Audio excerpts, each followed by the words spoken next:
Perfect. So, Felicia, how are you today? I am good. Just like I told you a little bit ago, enjoying some quiet with my voice finally sleeping. There you go. There you go. That's amazing. I love it. Perfect. So, what can I say? Welcome to the show. It is so amazing to have you here. Finally, we make it happen. I mean, the last time lights went off, it was just horrible. And yeah, it was. But anyway, everything's back now, the way that it should work. So let's get started. Okay, great. Awesome. Perfect. So, starting with the whole interview now, tell me how. Yeah, let's start with your acting career. Tell me how your acting career started. Well, so back when I was a teenager, I was with a local agency, and I did some modeling, and I was in a little bit of theater, like out of high school and whatnot. And I really always had an interest in it, but it really wasn't. I didn't actually try full time until just a couple of years ago. And I think every time I had opportunities to do like a little shoot here and there, I just allowed life to kind of take over. And I was always like, well, I got to have a real job, whether it was going to college and working in a boring office. And then I had my twins, and I had a local talent who was with an agency, and he was like, you would kill it with some of these castings I'm seeing. You just need to get back into it and really go for it. And so I said, okay, challenge on. Signed with a local agent, and then it was the first 2 days into it, I auditioned for a national SAG commercial. I got callbacks and just saw immediately a response that was positive. Totally. And just started going for it, working hard, and now it's been a couple of years and I'm working really regularly. So that's kind of how it went. It was someone else's challenge. That's perfect. So basically starting from the bottom, now we're here, right? Yep, exactly. That is so cool. And it is so interesting, right? That for some people, right, it might take decades to find something they actually like. And the fact that you did it back then, and just, I mean, what gets my attention is how perfect everything just started to happen, like every, like one thing led to another, like steps basically, Yeah, exactly. And that's what it is. It's just taking a step, where auditions can be scary and you have no idea what's coming. And I started at a point where everything was going digital, all the self-tapes at home. So that was kind of my way, where I think a lot of other talent that I talked to, they're like, hey, this is so new. They relied on more in-person interaction. So me being able to just be on a camera and talk and be myself and be comfortable or play into a role came pretty naturally for me. And I think that's an advantage I got in the timing of it. I love it. And then, like, what were some of the challenges that you had when you were, recently started with your acting career? I mean, because we all have them, right? Whenever we start something new, we just tend to mess it up here and there. But I mean, it's kind of the learning curve, right? But for you, what were some of those challenges that you had with your acting career? I think the biggest thing is you get into this and it's not convenient. I've had, a email or a text that's like 10 o'clock at night, and I literally just got out of the shower, washing my hair, my makeup's off, and it's like, hey, can you tape for this really quick? They want it by 9 a.m. tomorrow. And I'm thinking, sure.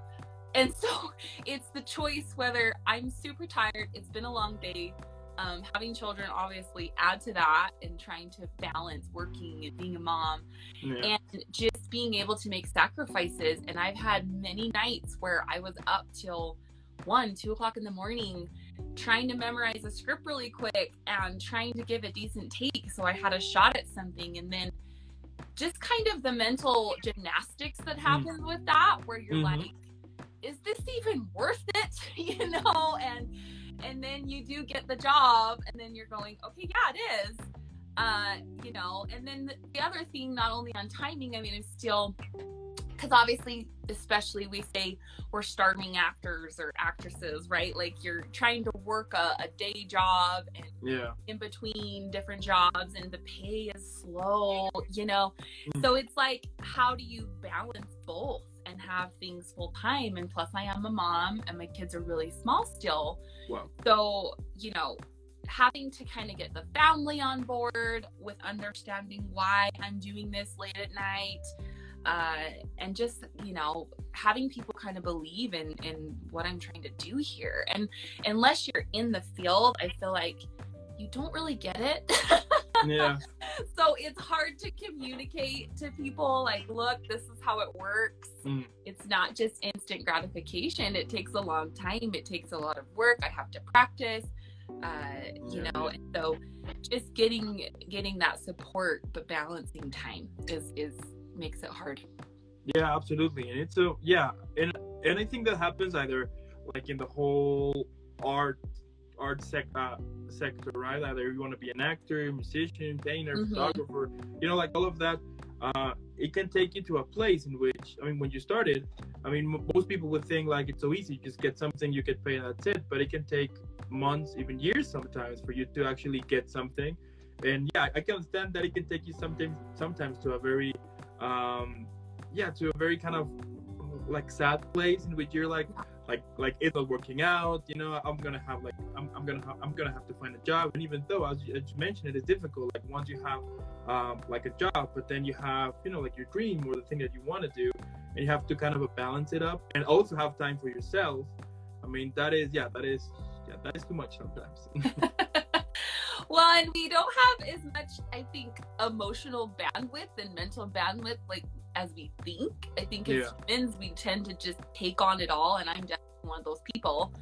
And then I lack sleep, and then, you know, again, when you don't, then something's got to give. And so it's either going to be the day job that I was horrible at, or I wasn't so great in an audition or on a job. Maybe I didn't have the amount of time I could have spent on that line, and I messed it up, you know, when it would have taken me 1 or 2 takes, it took me 10, you know, something like that. So just trying to figure out, what do you shed, and when it comes to that support and preparation to really succeed. Totally. Yeah. Now, moving again back with your acting career, tell me like how you usually prepare a character. Now we understand, of course, that it usually depends on the role, right? But what gets you, like, what's the first thing you always do in order to kind of start this process of creating someone, basically? It's so fun. You know, the second I check my email or a text or the notice that I have a role to go for, I read the whole script of what I've been given. And sometimes it's small, and sometimes it's a full, you know, synopsis, whatever they provided. So I read it and then just kind of think about it in the back of my head during the day, whatever. And then think, okay, what am I going to need to do to be this? What does this character look like? What does this character sound like? Sometimes even details like, should my hair be back or straight or down? And like kind of planning my day around how I'm going to look for this take.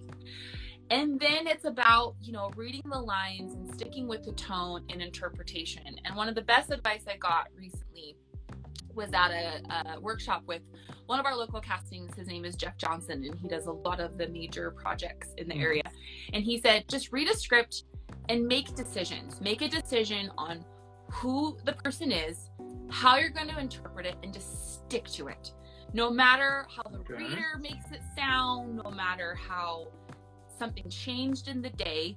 And then if you follow through on that idea, you know, the acting comes natural and it's just there. And a lot of times, like, I'll make a decision on that, but I don't always overthink it. Like, I'll just start, and whatever comes out is just what worked and in the moment. And there's some planning, and of course that decision was there, so it helps kind of guide that general tone.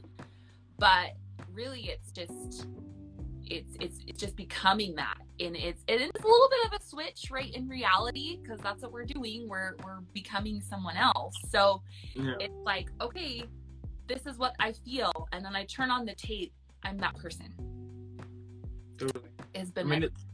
It's a whole other process, right? That for some people might think, which is just learn your lines and think about something real quick and you're good to go, you know? Right. You know, and some people, I feel like it comes super natural. Like I said, I'm comfortable behind a camera, so I can you know, especially if it's a commercial or a spokesperson role, I have a professional background. So it's fairly natural for me to just be like, hey, this is how it is, or speak to it. But when they want more comedy or something more serious, you know, you kind of have to be able to play into that a little bit and be flexible with your own personality, because it's not really what they're looking for. They want this character, this vision, and you don't know what that is, right? The director is gonna guide you to what that is. So you have to be able to show that you can be versatile. And sometimes even in one take, I will show almost like two different options across the whole short script, you know, where it's one tone way up here, that's all, and this, and then kind of bringing it more serious. And then that way they can see that dynamic quickly, because they have thousands of tapes to watch and you're nixed in probably 15 seconds. So you gotta be strong from that first look, and we don't get feedback, right? Like you send it in, it's off, and you just don't know. You didn't get the job, so who knows what I did wrong. Totally. Yeah. It was my eyebrows. Maybe it was my tone, you know? No. So yeah, totally. And I also think that at the end, I mean, once you are like in the process of creating a character, I mean, you want the best. I mean, you wanted to make it as kind of real as possible. I mean, you know, like to make it as most relatable as possible, right? To you know, like to be like, yeah, I can totally see that person walking on the street, or I can totally see myself speaking with that person, you know, in a bus stop, or you know, in a place like that. So it is, I mean, at least to me, what gets my attention is like this whole process, which is to kind of put yourself away for a second to be somebody else, but at the same time it's you know, it's I mean, even though you're playing somebody else, it's parts of you that also appear there, you know. Absolutely. And I think when you kind of, not to go back too far, but with like challenges, it can be hard to, we say when we go into work, you keep your issues or your life at the door, right? And you just show up with a smile and do your job. It's the same when you're going into an audition or you're putting yourself on a tape. I could have had, I'm just going to be real, maybe I had an argument with my husband 5 minutes before I'm taping, and I'm pissed right now, but I have to sell that I am happy about this product that changed my life and my outlook is amazing.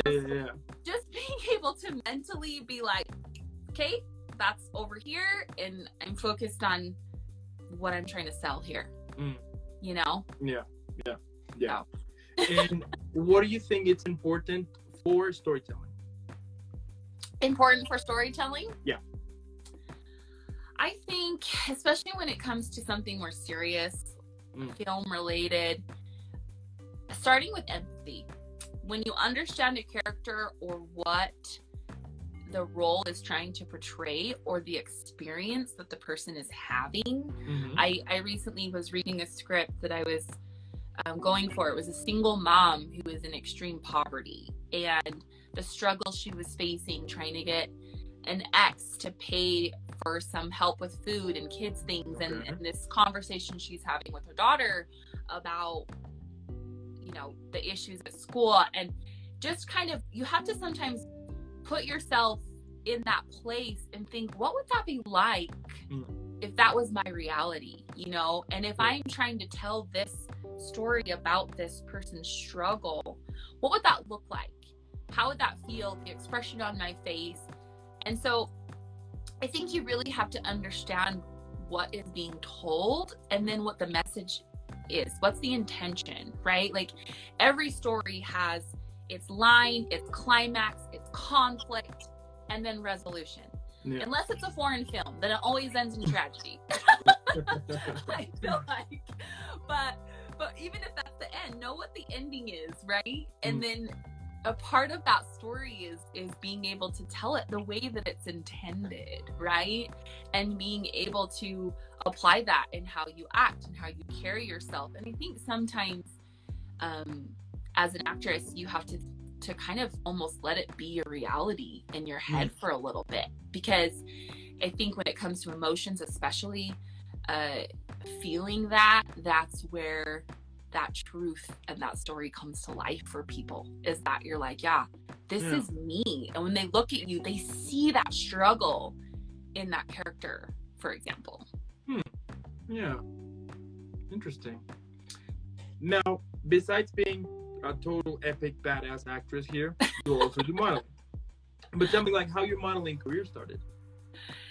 Well, so I mentioned back when I was young, I used to be a dancer. And so I was fairly tall for my age as a young teen and very thin. I did ballet for around 10, almost 12 years.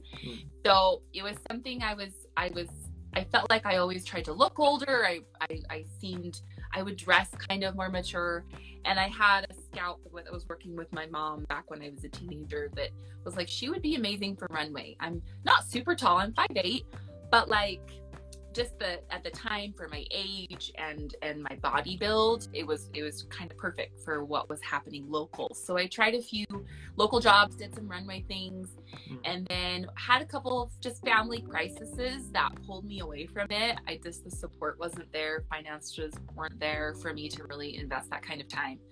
But then I've been in fitness. I had that example from my parents growing up, and in the last 10 years specifically did I kind of make it a priority in my life. And so getting into fitness and getting into working out as a part of even my career and in a job, I started noticing that I looked decent and was confident, and I was asked to model for a couple different brands.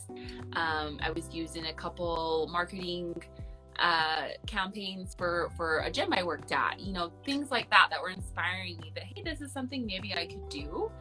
And so again, when I was signed with the agency a couple of years ago, I'm now with a new one from that time, but just I go for both, and I really don't pass up a single opportunity, whether it's modeling job or an acting job. It's just getting out there for everything so I can get my feet wet, gain that experience, and I've been successful, which is amazing, So, I mean, I guess I don't look half bad, but and it depends on what it is, So yeah, totally. But yeah, it's been good, and I do feel I have an advantage where I have a diverse look.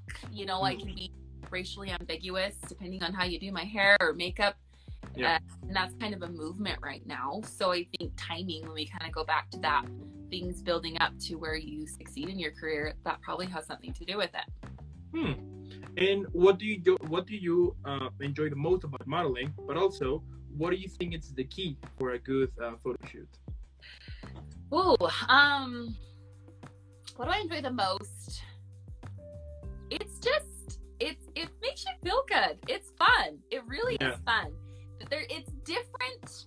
And I think some people that I've spoken to in this field, they're like, they kind of can't, they want to do one or the other, But the nice thing about modeling is not that I'm stressed about the acting portion. It can be, absolutely. If you've got a 9-page script to memorize in 24 hours, then definitely it's stressful.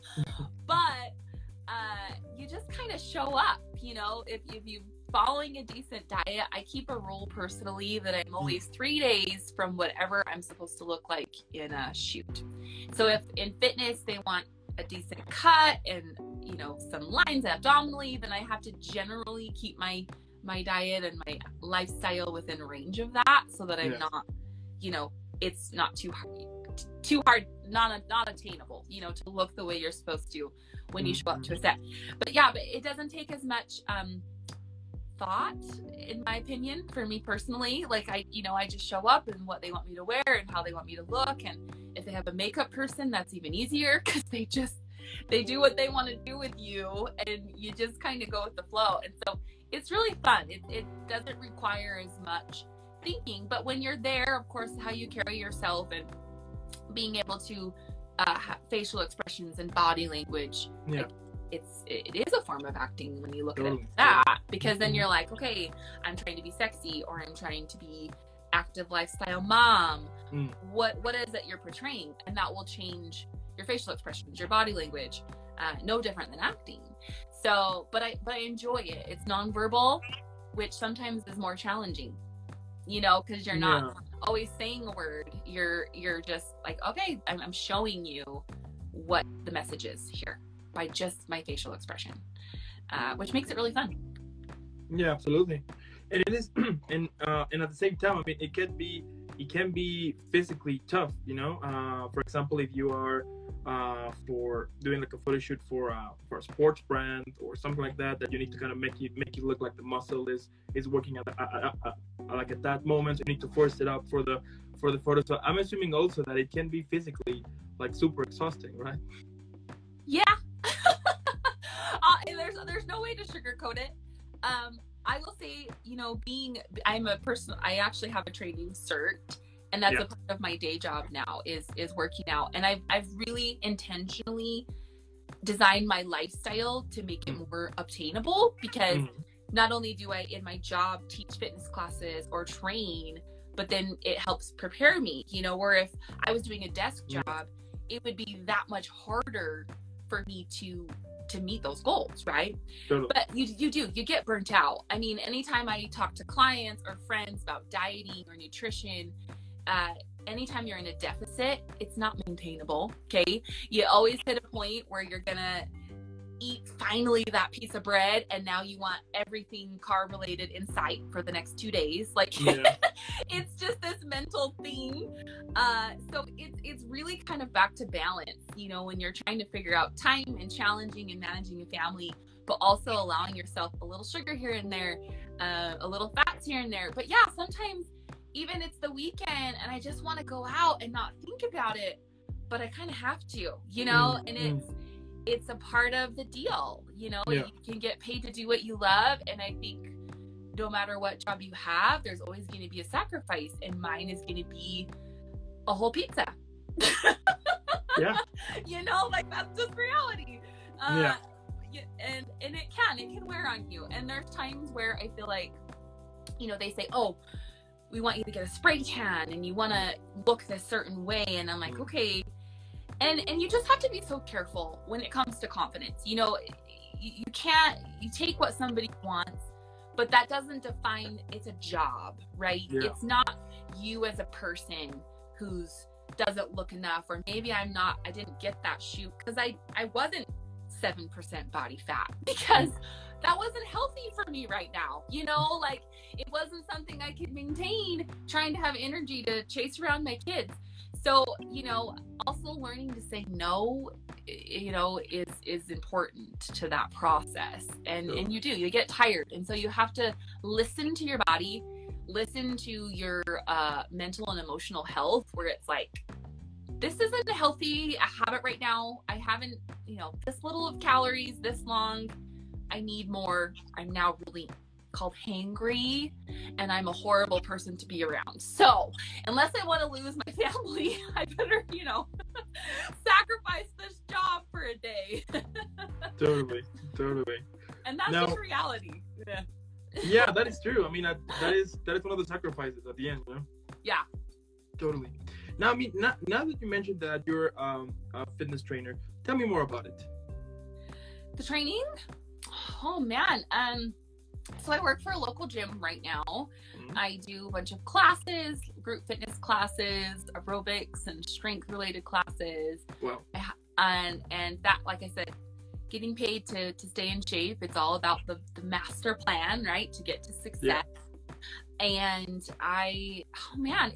it's a little fast paced, because I feel like every day you wake up, and I have classes at 5:30 in the morning. So I'm up by 4, you know, days, and it's just like, Kate, I'm going to go.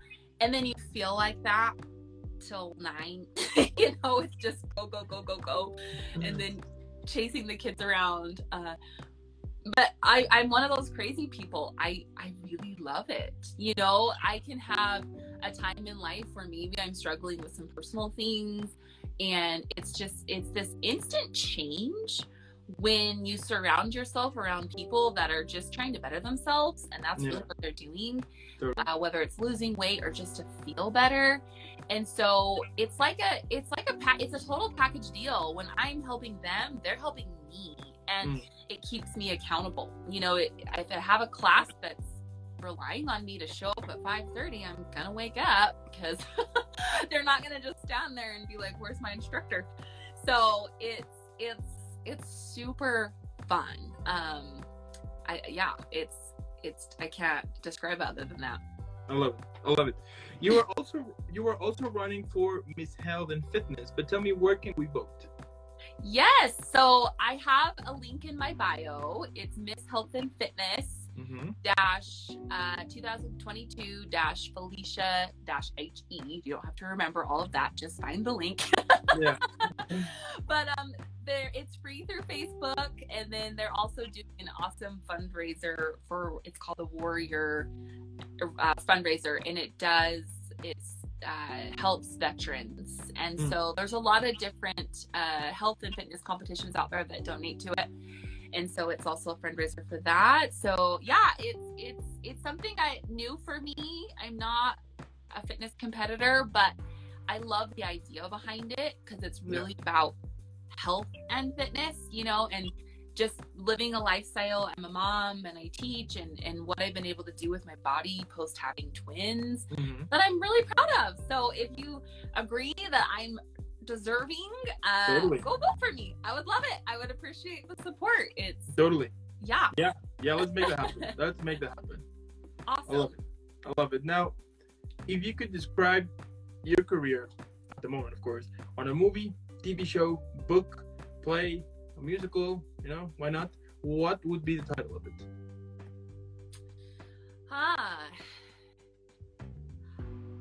I think I would call it Tomorrow. Okay. Scream is already taken. Yeah. Depends on the day. But Tomorrow, and I say that because it goes for the good and bad. It's on the good, it's the part where you're like, hey, I have a lot to look forward to. The future is bright. I work hard. But then when you're going through hard things, it's just the faith that you have tomorrow, and you can keep going. And, I didn't have an easy upbringing at all. I definitely haven't been handed anything on a silver platter. I've had to go and work for all of it. And I love that, but it has taught me that, like, there's only so much you can do in a day. Yeah. And there's only so much in your control. And sometimes you just have to get through the night, and then tomorrow's a new day, and start something new and try again. And maybe you're going to fail again. That's okay, and then you're not guaranteed tomorrow either. You know what I mean? And so from that perspective, it's like, well, in this moment, what do I have to make count? What can, in this moment with my babies or with my friends or in this job, if this was my last, how would I act? How would I treat it? And I don't know, I feel like that word, I've been thinking about this question for a little bit. It fits. That's what I would call it. Love it. And what about if you could describe your career on a drink or a meal? Which one would you pick? Coffee. Not only from appearance, I'm definitely some espresso with a lot of cream. But I think just, I'm going. I have a lot going on, so just needing that energy boost. Coffee is so amazing. But and I think I love it because it's a little bitter at times, right? Like trying to make it in modeling and acting, it can be bitter. Rejection's there, the no response, the times where you just couldn't show up because life kicked you in the butt hard, and then other times it's like, it's morning and refreshed and we got this, and it kind of goes like that. So a little sweet, little bitter. Acting career, life in general is totally a cup of joe.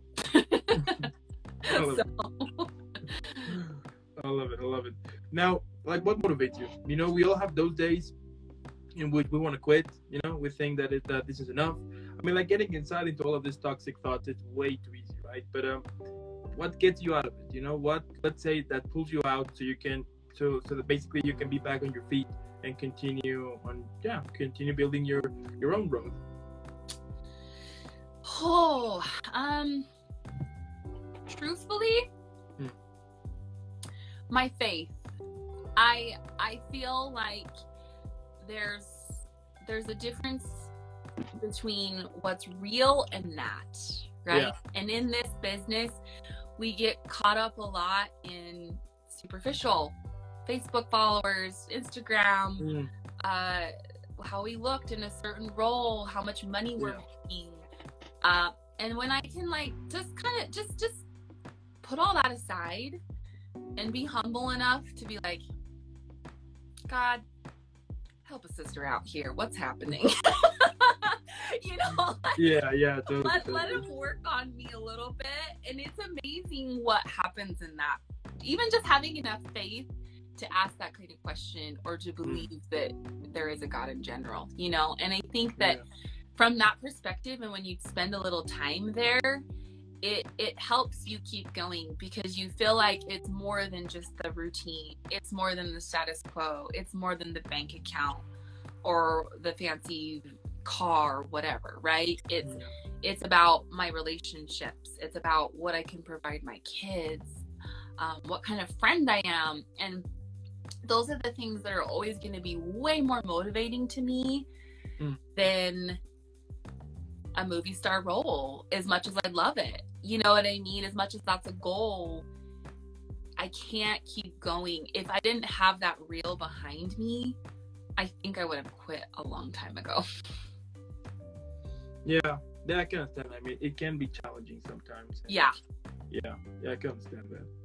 And like my last question here is, what can we expect from you in the future? Well, I hope to be crowned Miss Health and Fitness 2022, and then I will be able to just do more with fitness. But I think I'm just continually working and going, auditioning every day, and you will definitely see my face somewhere, you know, whether it's something small through a social media ad campaign, or I believe in self-prophecy and throwing out there in the world what you want and letting it flow back to you. And I want to make it, you know, my dream role is landing a series as like a attorney or a detective, something kind of serious. So I believe in the years to come, let's quote back to this, when, not if, I get that role, that I just threw it out there to you, Dan. Yeah. And I'm definitely going places, and there's some fun opportunities coming here to Utah. Some amazing changes in the field with some film and different casting directors and directors that are coming. So I am so excited to be able to be a part of that. So stay tuned. Absolutely. And you know what? It's gonna happen. I'm super sure that it's gonna happen, because I mean, I do believe that whenever you do something by heart, whenever it's honest, whenever that it is the thing that you really want, eventually things happen, you know, when you're either on the right place or because something you did years ago then suddenly comes back, and because of that you get connected to, you know, like something bigger. I'm super sure that's going to happen eventually, and we're going to basically see you everywhere. I mean, from continent to continent, from Mexico to Japan, or, you know, things like that, because you are super cool and badass here, and also like the passion you give too. That is amazing. So I thank you so much, Dan. This has been a lot of fun. It's eye-opening, to kind of setting the things down to think about. And totally. You're a great interviewer. You keep it real.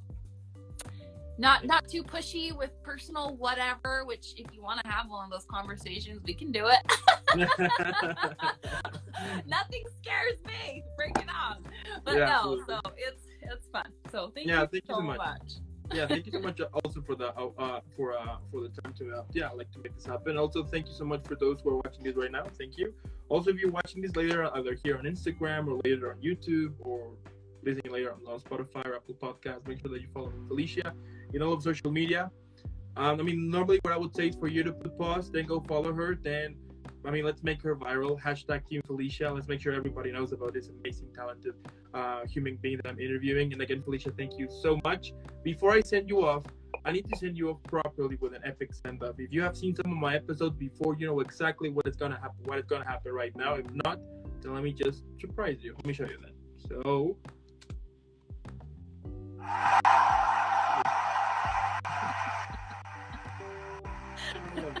I love it. And keep killing it, keep being amazing, and I'll see you in the next one. Okay, bye now. Have a good one. Bye. Bye.